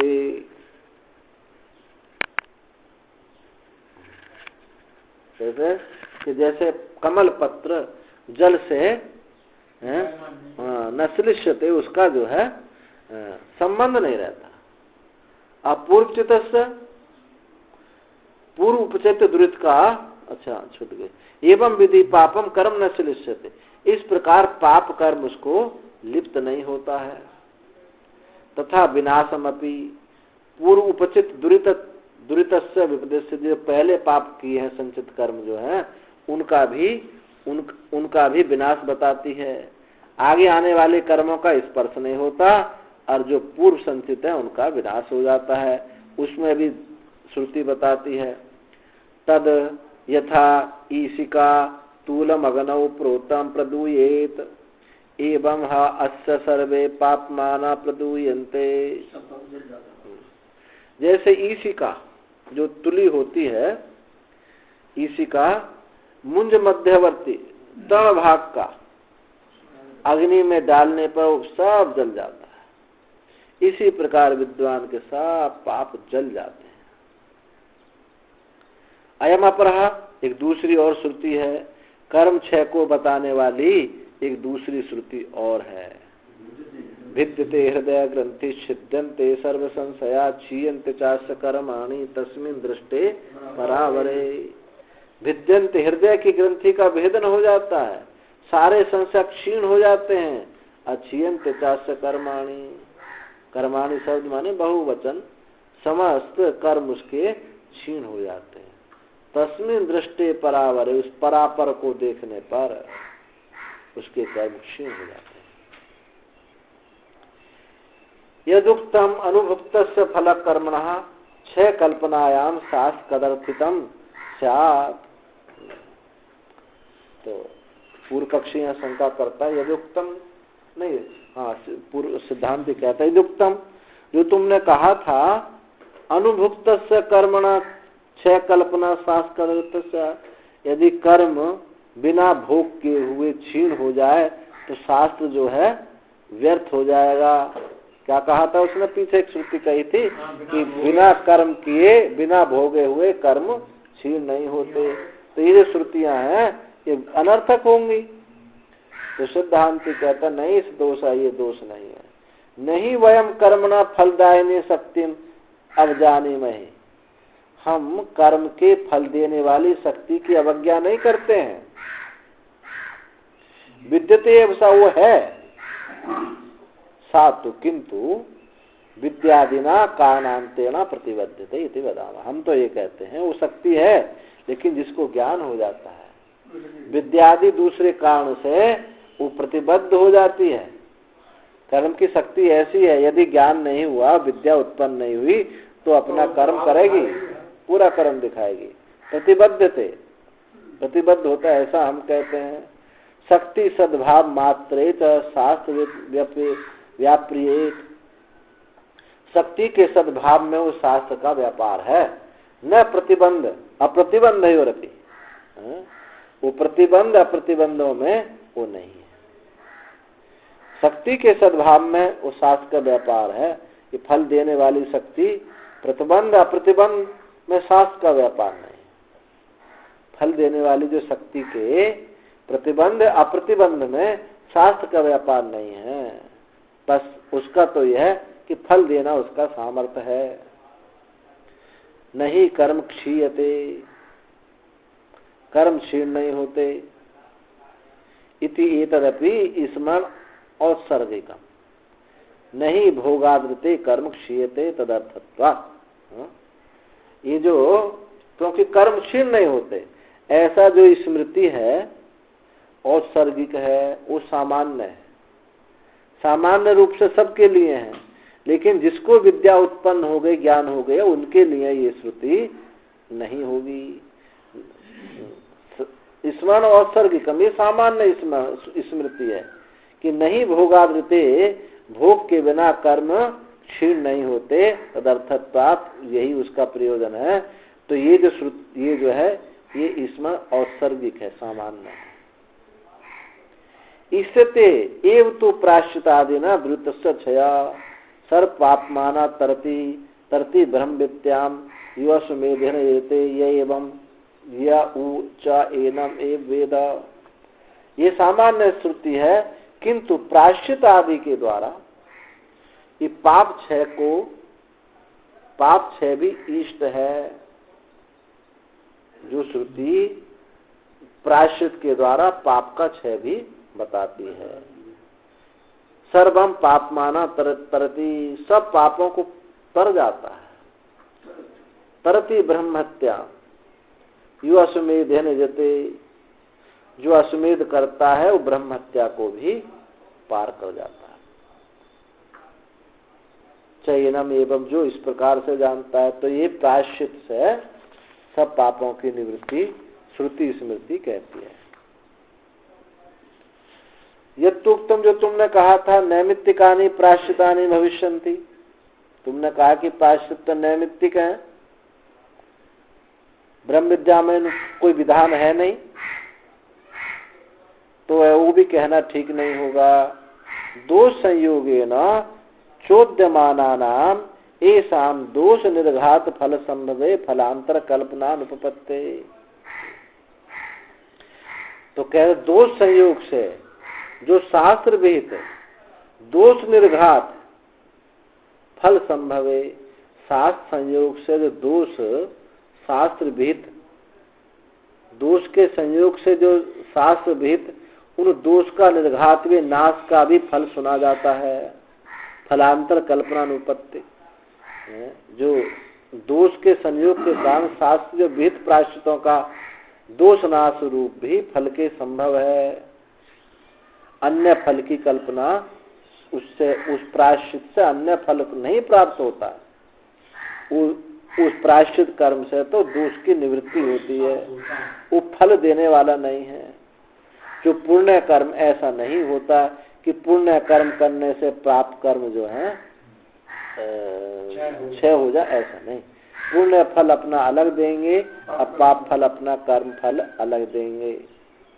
लेकिन जो प्रायश्चित कर्म है वो जो है उसी निमित्त से, उस पाप के निमित्त से ही, कि पाप क्षय के निमित्त से ही वो प्रायश्चित कर्म। तो जो तुमने ये कहा था कि दोष संयोग से शास्त्र भेद दोष निर्घात दोष नाश फल समय में फलांतर कल्पना, वो दूसरे उसके और किसी फल की कल्पना नहीं होती, बल्कि दोष निर्घात ही उससे संभव है। यथ पुनरुक्ते तत्, जो तुमने कहा था, जो फिर ये कहा था कि न प्रायश्चित बद दोष क्षया उद्देश्य न विद्या विधानम अस्ति, जो तुमने कहा कि प्रायश्चित के समान दोष क्षय के उद्देश्य से विद्या का विधान नहीं है। जैसे प्रायश्चित कर्म होते हैं दोष क्षय की निवृत्ति से, ऐसे विद्या का विधान नहीं है। अतः ब्रूमा हम कहते हैं सगुणासु तावद विद्यासु विद्यते ये विधानम, सगुण विद्याओं में ये विधान है, सगुण विद्याओं में तो विधान है ही। तासु च वाक्य से ऐश्वर्य प्राप्ति, और उनमें उस वाक्य से क्या होगा, ऐश्वर्य की प्राप्ति होगी, और क्या बताया वहां, पाप निवृत्ति होगी। ऐसा विद्यावते विद्वान के लिए कहा जाता है। उन सगुण विद्याओं में, ठीक है हम निर्गुण विद्या में विधान नहीं मान रहे, पर सगुण विद्याओं में विधान है। उन वाक्यों में, उन वाक्य शेषों में ऐश्वर्य की प्राप्ति बताई और पाप की निवृत्ति बताई है। ऐसा विद्वान के लिए कहा जाता, सगुण विद्या का उपासक जो है। तयोश्च अविद्या अविवक्षा कारणम नास्ति, उनकी अविवक्षा का कोई कारण नहीं है। यानी उनकी अविवक्षा नहीं, उनकी विवक्षा का कोई कारण नहीं, यानी उनकी विवक्षा है। अभी न्याय की भाषा है, तयुष्य अविवक्षा कारणम नास्ति, अविवक्षा का कोई कारण नहीं है, अर्थात विवक्षा है। पाप प्रहाण पूर्वक ऐश्वर्य प्राप्ति तासाम फलमिति निश्चयते, पाप की निवृत्ति पूर्वक ऐश्वर्य की प्राप्ति उन विद्याओं का फल निश्चय किया जाता है। निर्गुण विद्यायां तो विद्याम यद्यपि विधान नास्ति तथापि अकृतात्मत्व बोधात कर्म प्रदाह सिद्धि। निर्गुण विद्या में यद्यपि विधान नहीं है तो भी अकर्तात्मा के बोध से कर्म प्रदाह सिद्धि, कर्म को जलने की सिद्धि हो जाती है। सबसे बड़ा प्रायश्चित वही है ब्रह्म विद्या। भले ही वहां विधान नहीं किया जा रहा, क्योंकि विधान एक वस्तु में किए जाते हैं सबको, ये तो ऐसा प्रायश्चित है सबको एक साथ ही मिटा रहे हैं, और प्रायश्चित तो एक एक करके मिटा रहे हैं, ये तो सबको एक साथ मिटा रहा है। असले स्थिति चागामीसु कर्मसु कर्तृत्व न प्रतिपद्यते ब्रह्म विदिति, जो ब्रह्म विद में असले स्थिति आगामी कर्म में कर्तृत्व नहीं प्राप्त होता, इसलिए असलेश उनका ब्रह्मविद के साथ कोई संबंध नहीं होता है, ऐसा देखा जाता है। अतिक्रांतेषु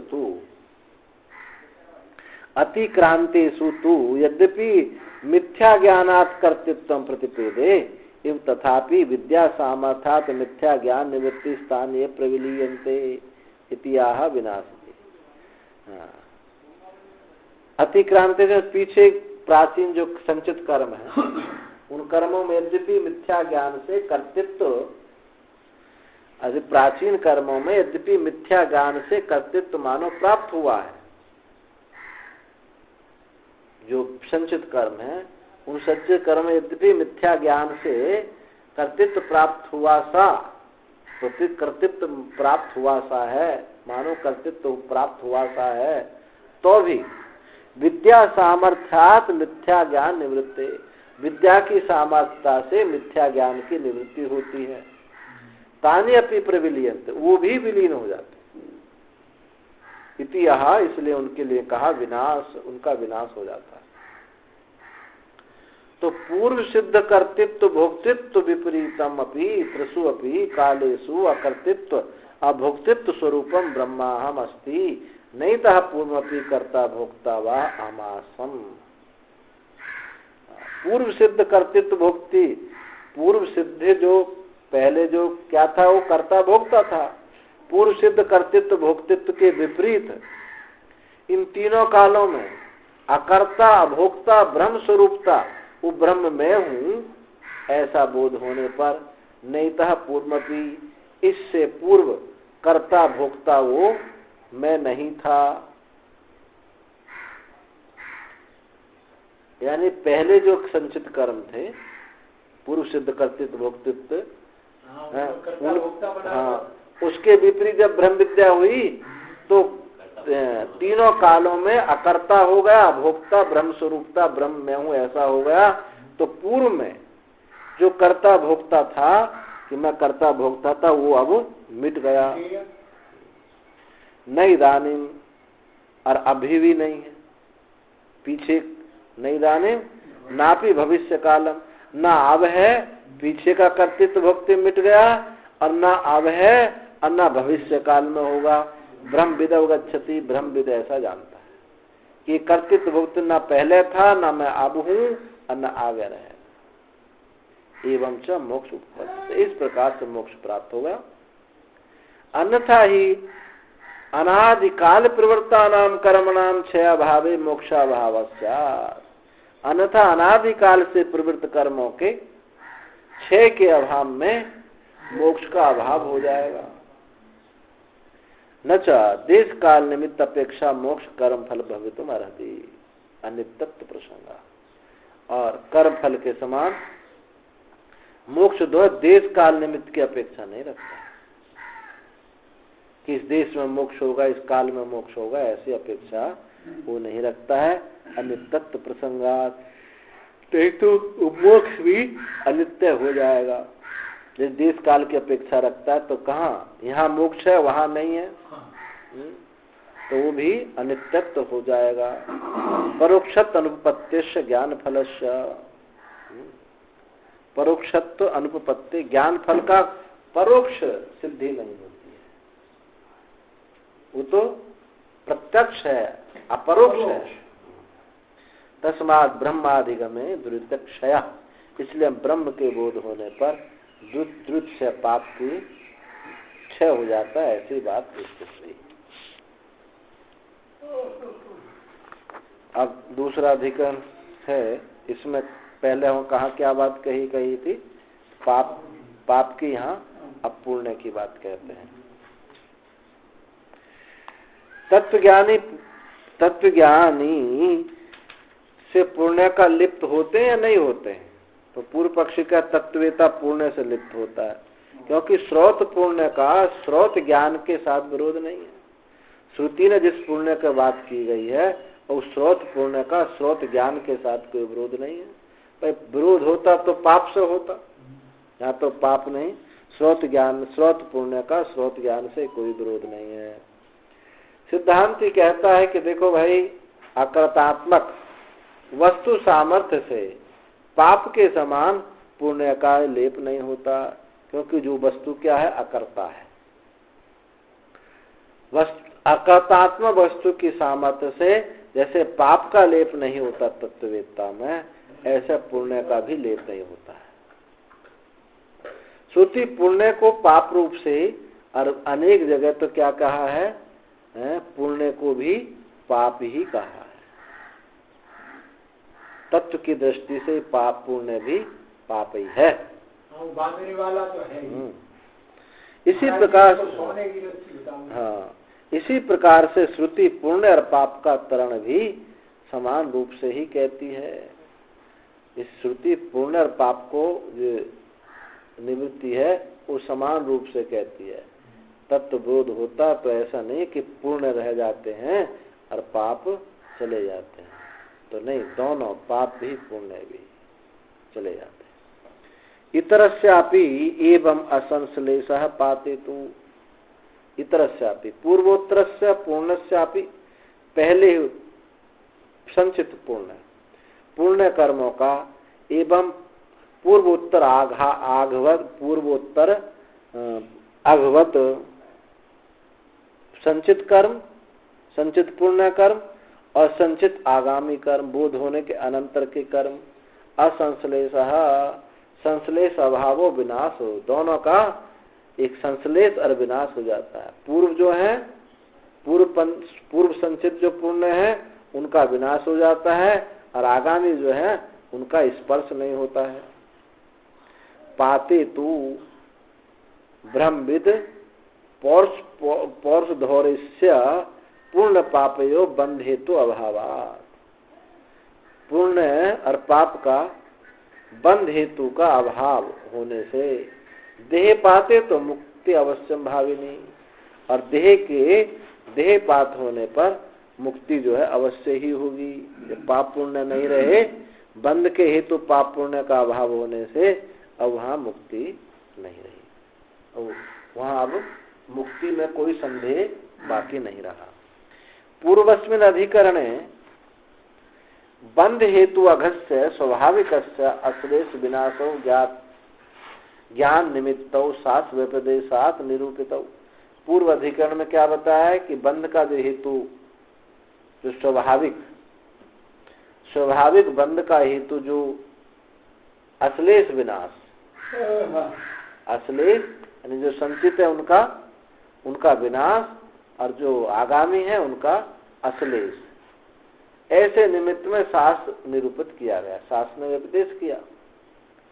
धर्मस्य पुनः शास्त्रीयत्वा शास्त्रीय ज्ञान न विरोध, अब जो धर्म फिर शास्त्रीय होने से और शास्त्र के द्वारा शास्त्रीय ज्ञान से उसका विरोध नहीं होगा। अब इसमें क्या शंका की है, क्या शंका कर रहा है पक्षी कि धर्म जो है शास्त्रीय है, इसलिए शास्त्रीय ज्ञान से उसका विरोध नहीं होगा।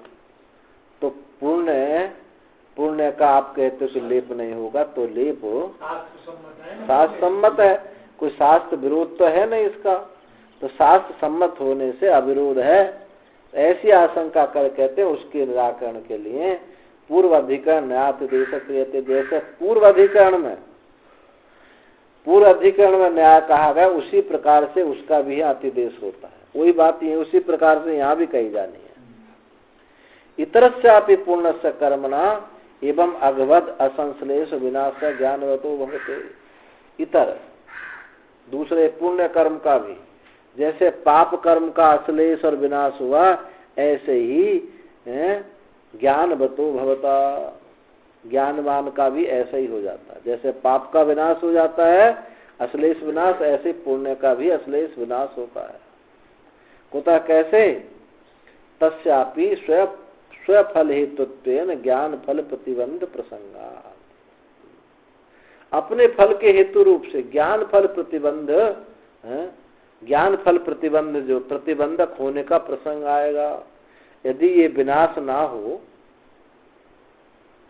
यानी उस अपने स्वफल हेतु, अपने फल का हेतु रूप से ज्ञान फल का प्रतिबंध प्रसंगा, यदि ये प्रतिबंधक ना हो गए तो क्या होगा, अपने बांधने का हेतु उपस्थित हो जाएगा,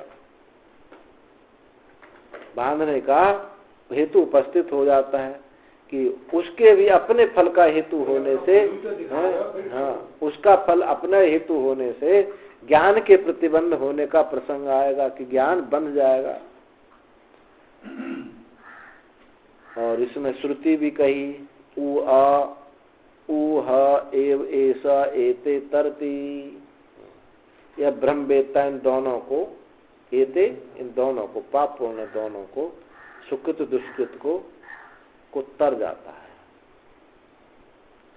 इत्यादि श्रुतियों में दुष्कृतवत सुकृतस्यापि प्रणाश व्यपदेशा, जैसे पाप का विनाश होता है ऐसे पुण्य का भी विनाश होता है। अकर्तात्मत्व बोध निमित्तस्य कर्म क्षयस्य सुकृत दुष्कृतयो तुल्यत्वात् क्षीयते चास्य कर्मा। कैसे, किससे, किस निमित्त से होता है, अकर्तात्मा बोध निमित्त। ये कर्म का क्षय क्या निमित्त क्या है, अकर्ता आत्मा का बोध कि मैं अकर्ता हूं, अभोक्ता हूं, ये कर्म क्षय का निमित्त है। अकर्तित्व आत्मा का बोध, इसकी वजह से सुकृत दुष्कृत दोनों जो है वो नष्ट हो जाते हैं। तुल्यत्वात्, क्योंकि वो दोनों तुल्य ही। और श्रुति में भी कहा क्षीयन्ते चास्य कर्माणि तस्मिन् दृष्टे परावर, कुछ परापर का दर्शन होने पर वो कर्म जो है क्षीण हो जाते हैं। इति च अविशेष श्रुति एक सामान्य श्रुति है। यत्रापि केवल एक पाप शब्दो दृश्यते तत्रापि तेने पूर्णमपि आकलितम इति द्रष्टव्यम। जहां भी केवल पाप शब्द देखा जाता है वहां भी उसी से पुण्य को भी ग्रहण कर लेना चाहिए। जब तत्व ज्ञान दृष्टि से बातें कही जाएगी, पाप शब्द का है तो वहां पुण्य को भी ग्रहण करना चाहिए। ज्ञान फलापेक्षा निकृष्ट फलत्वा, क्योंकि ज्ञान फल की अपेक्षा वो पुण्य जो है निकृष्ट फल वाला है। अस्ति च श्रुतौ, और इसमें श्रुति है पुण्य भी पाप शब्द, पाप को पुण्य को भी पाप शब्द बताने वाली श्रुति है कि पुण्य भी पाप ही है। क्या है श्रुति? नैनम सेतुम अहोरात्रे तरतः, एनम सेतुम, इस सेतु को अहोरात्र पार नहीं कर सकते। हाँ, इस सेतु को अहोरात्रे ना तरते, ये दिन रात जो है इस सेतु रूप आत्मा को पार नहीं कर सकते, परिच्छिन्न नहीं कर सकते। ये दिन रात क्या है? दिन है पुण्य और पाप है रात्रि। तो पाप पुण्य उनको पार नहीं कर सकते, सेतु को पार नहीं कर सकते परमात्मा को। इति अत्र सह दुष्कृतेन सुकृतमपि अनुक्रम्य, यहाँ दुष्कृत के साथ सुकृत का भी अनुक्रमण करके सब पाप मानो अतो निवर्तते इति अविशेषेण पुण्य प्रकृत पुण्य पाप शब्द प्रयोगात्। यहाँ दुष्कृत के साथ पाप के साथ पुण्य का भी अनुक्रम हुआ है। पाप के साथ पुण्य का भी अनुक्रम हुआ है, प्राप्ति हुई है। इसलिए सर्वे पापना नोतः, उस सब पाप जो है अतो सब निवर्त हो जाते हैं। इस सामान्य विशेषण से ये प्रकृति में जो पुण्य भी पाप शब्द का ही यहाँ प्रयोग हुआ है, तो पुण्य भी ये पाप ही है। पाते तु इति, तू शब्द अवधारण करने के लिए, निश्चय कराने के लिए है। इस प्रकार धर्म धर्मयो बंध हेतयो, बंध के हेतु कौन है? ये धर्म अधर्म। विद्या सामर्थ्यात, विद्या सामर्थ्य अश्लेष विनाशो सिद्धे अवश्यम भाविनी। विद्या की सामर्थ्यता से इनका विनाश और असंबंध है, अवश्य भावी है। विदुषा शरीर पाते मुक्ति इति अवधारेति, और विद्वान के शरीर के समाप्त होने पर अब ये उसको ये मुक्ति को निश्चय कराता है। बस रहने दें यहीं तक। ओम पूर्णमदः पूर्णमिदं पूर्णात् पूर्णमुदच्यते पूर्णस्य पूर्णमादाय पूर्णमेवावशिष्यते। सर्वे भवन्तु सुखिनः, सर्वे सन्तु निरामया, सर्वे भद्राणि पश्यन्तु, मा कश्चित् दुःखभाग् भवेत्। ओम शांति शांति।